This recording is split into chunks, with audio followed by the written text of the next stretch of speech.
3 заблуждения о вакцинации. Миф. Естественное формирование иммунитета более безопасно, чем его приобретение путем вакцинации. Правда.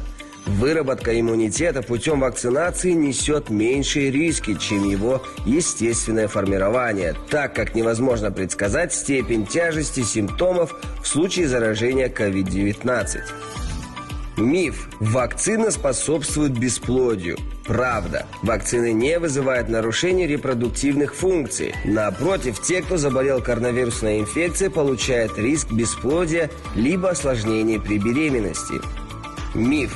Людям пожилого возраста старше 60 лет вакцинироваться против COVID-19 нельзя, поскольку это навредит их здоровью. Правда. Вакцина для людей пожилого возраста безопасна. При этом перед иммунизацией следует пройти обследование и проконсультироваться с врачом, чтобы удостовериться в отсутствии противопоказаний к вакцинации.